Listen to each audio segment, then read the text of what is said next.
रतन टाटा एक ऐसी शख्सियत जिन्हें कोई ये नहीं कहेगा कि इन्होंने किसी से बदला लिया होगा, लेकिन रतन टाटा ने ऐसी कंपनी से भारत के बिहार पर बदला लिया जिसके बारे में आप सोच भी नहीं सकते। रतन टाटा ने फोर्ड ऑटो से अपना बदला लेने के लिए लुटा दिए थे 12,000 करोड़ रुपए। और इतना ही नहीं, उन्होंने ये साबित भी कर दिया कि हम भारतीय किसी भी क्षेत्र में विदेशी कंपनियों से पीछे नहीं हैं। क्या है ये पूरी कहानी, जानने के लिए वीडियो को एंड तक जरूर देखें। रतन नवल टाटा एक ऐसी शख्सियत जो देश के जाने माने बिजनेसमैन हैं, लेकिन उनकी सादगी और समाज को लेकर उनका जिम्मेदार रवैया उन्हें भीड़ से एकदम अलग करता है। आज आप सिर्फ गूगल पर टाइप कर दीजिए रतन टाटा, आपको उनकी कहानियों की लंबी लिस्ट मिल जाएगी। उनकी कहानियाँ काफ़ी मोटिवेट लगती हैं, लेकिन इन सब में सबसे मशहूर कहानी वो है जिसमें रतन टाटा जी ने फोर्ड कंपनी से अपनी बेइज्जती का बदला लिया था और पूरी दुनिया में देश की नई पहचान स्थापित की थी। भारत का बदला रतन टाटा ने लिया था।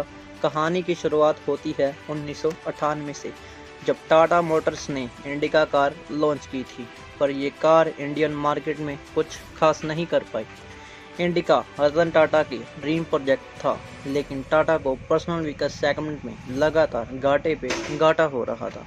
ऐसे में टाटा के सलाहकारों ने सलाह दी कि उन्हें घाटे में चल रही पैसेंजर कार सेगमेंट को बेच देना चाहिए। अमेरिकन कंपनी फोर्ड मोटर को जब ये पता चला तो उन्होंने इस सौदे में इंटरेस्ट दिखाया और फोर्ड के प्रतिनिधियों ने मुंबई आकर रतन टाटा से डील के लिए बात भी कर ली।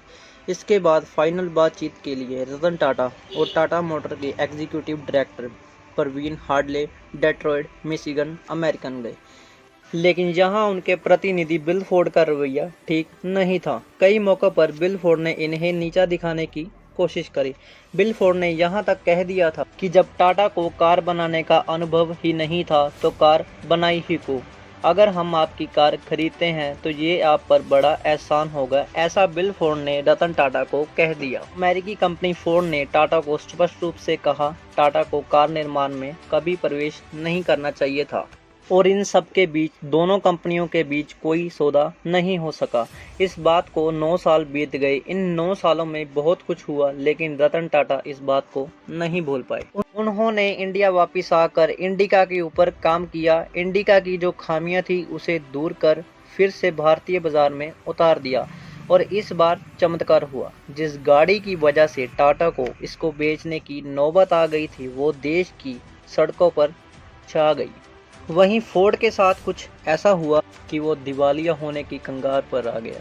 सन 2001 में प्रवीण हार्डले ने टाटा के एग्जीक्यूटिव डायरेक्टर की पोस्ट संभाली। यहीं से टाटा मोटर का गोल्डन एरा शुरू हुआ। टाटा की मार्केट में अच्छी खासी पकड़ बन गई थी। 2007 में एक न्यूज़ आई जिसने पूरा ऑटोमोबाइल सेक्टर को आश्चर्य में डाल दिया। फोर्ड कंपनी अपने 100 साल के सबसे बड़े घाटे को झेल रही थी और ये घाटा 98,000 करोड़ डॉलर का था, जो कि फोर्ड को दिवालिया बनाने के लिए काफ़ी था। घाटे को पूरा करने के लिए फोर्ड ने एस्टन मार्टिन ब्रांड को बेच दिया, लेकिन इसका कोई फ़ायदा ना होते देख फोर्ड ने जैगुआर और लैंड रोवर ब्रांड को बेचने का मन बना लिया। ये दोनों ब्रांड ही काफ़ी फेमस थे। उन्हें लगा था कि इन ब्रांड को बेचकर जो पैसा मिलेंगे उससे उनका घाटा पूरा हो जाएगा। पर वो कहते हैं ना कि किसी चीज़ का या किसी व्यक्ति का या किसी कंपनी का ख़राब टाइम आता है तो सारे रास्ते बंद हो जाते हैं। ऐसा ही कुछ हुआ फोर्ड के साथ। 2008 में अमेरिका में मंदी ने दस्तक दे दिया, जिसके असर ऑटोमोबाइल सेक्टर पर भी पड़ा और फोर्ड के हालात बदतर होते चले गए। वही जब रतन टाटा को इसके बारे में खबर लगी तो उन्होंने इंटरनल सर्वे करवाया, तो उन्हें पता लगा कि फोर्ड को उस समय कैश की ज़रूरत है और अमेरिका में इस वक्त कैश की भारी दिक्कत चल रही है। और उन्हें ये भी पता लग गया कि ग्राहकों में अभी भी लैंड रोवर और जैगुआर को लेकर अच्छी डिमांड है। टाटा ने फोर्ड से इन दोनों ब्रांड को खरीदने की दिलचस्पी दिखाई और डील फाइनल होने के बाद 27 जून 2008 को टाटा ने फोर्ड से जैगुआर और लैंड रोवर दोनों ब्रांड को खरीद लिया। जिस वक्त टाटा ने फोर्ड के साथ डील की तो फोर्ड के प्रतिनिधियों ने कहा आज ये सौदा करके आपने हमारे पर एहसान किया है और इस तरह रतन टाटा ने 9 साल पहले हुए अपमान का बदला ले लिया दोस्तों। लेकिन अब आप कहीं ये तो नहीं सोच रहे कि भावनाओं में आकर इतने बड़े बिजनेसमैन ने कहीं गलत फैसला तो नहीं ले लिया। आखिर जो ये डील 12,000 करोड़ में हुई थी, तो आप जानकर ये खुशी होगी कि रतन टाटा को ऐसे ही नहीं सफल बिजनेसमैन कहा जाता। इन दोनों ब्रांड को खरीदकर उन्होंने लग्जरी ब्रांड के सेगमेंट में जाने के अपने सपने को पूरा किया और उस वक्त मार्केट के जो हालात थे उसके हिसाब से ये काफ़ी फ़ायदा का सौदा था। और उस डील में एक प्लस पॉइंट ये भी था कि टाटा को इन दोनों ब्रांड्स के पुराने बकाए भी नहीं चुकाने थे। इस तरह डील में कहीं से भी घाटे का सौदा साबित नहीं हुआ। टाटा को इस डील की तरफ जैगुआर और लैंड रोवर की यूके और ब्राज़ील की फैक्ट्री पर अधिकार मिल गया। इतना ही नहीं, दोनों ब्रांड्स को डिज़ाइन और स्टूडियो भी टाटा के पास ही थे। इस डील गाड़ी का इंजन और पेटेंट भी शामिल थे। इस डील को करने से टाटा को एक और बड़ा फ़ायदा मिलने वाला था कि अभी तक टाटा की पहुंच भारतीय मार्केट में ही थी। इसकी कमाई का ज़्यादातर हिस्सा भारत से ही आता था, लेकिन ये दोनों इंटरनेशनल ब्रांड थे। यूके और यूएस में इनकी अच्छी डिमांड थी। ऐसे में टाटा इंटरनेशनल मार्केट में अपना पहचान बनाना चाहती थी और इस काम में टाटा को सफलता भी मिली। सन 2021 में कंपनी की कुल वार्षिक का सबसे बड़ा हिस्सा इंटरनेशनल मार्केट से आया था।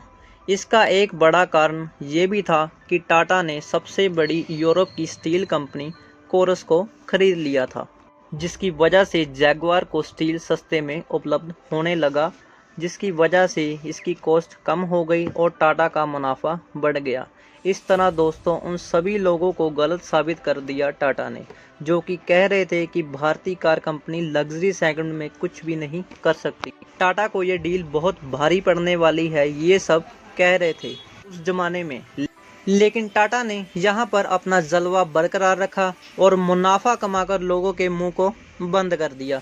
ये वही समय था जब टाटा अपनी कार लो बजट सेगमेंट की कार नैनो को लॉन्च करने की तैयारी कर रहा था।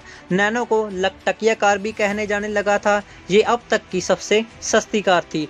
नैनो रतन टाटा सर की ड्रीम कार थी और इस कार को हर मध्य वर्गीय भारतीय परिवार तक पहुंचाना चाहते थे। नैनो का आइडिया रतन टाटा जी को तब आया जब उन्होंने मुंबई में एक परिवार को जाते देखा। उस वक्त उन्हें एहसास हुआ कि मिडिल क्लास के लिए कुछ ऐसा लेकर आएंगे जिसकी कीमत कम हो और जिससे उन्हें अपने परिवार के साथ कहीं जाने में परेशानी ना हो। दोस्तों भले ही रतन टाटा की कार सफल नहीं हो पाई, लेकिन जिस नोवेल सोच के साथ इसे बनाया गया था वो सोच सिर्फ रतन टाटा सर की ही हो सकती है। वैसे देखा जाए 1 लाख वाली कार नैनो एक टाइम मार्केट में जब फेल हुई, वहीं टाटा की जैगुआर जिसकी कीमत करोड़ों में थी वो इतनी बड़ी हिट साबित हुई। कितना बड़ा कोइंसिडेंस था दोस्तों। रतन टाटा एक आदर्श व्यक्ति हैं जिन्होंने केवल देश को सबसे ऊपर रखा है और आज इतने बड़े एम्पायर के मालिक होने के बावजूद भी एकदम सादगी पसंद जीवन जीना पसंद करते हैं। और अगर आप भी रतन टाटा सर के आदर्श को मानते हैं तो हमें कमेंट में ज़रूर लिखिएगा और वीडियो को ज़रूर शेयर करें अगर आप रतन टाटा को अपना आदर्श मानते हो। मिलते हैं आपसे अगली वीडियो में किसी दिलचस्प वीडियो के साथ। वीडियो को अपने दोस्तों के साथ ज़रूर शेयर करें ताकि वो भी सर रतन टाटा जी के जीवन से प्रेरित हो सकें। वीडियो को लाइक करें, शेयर करना ना भूलें और साथ ही हमारे चैनल को सब्सक्राइब कर दें।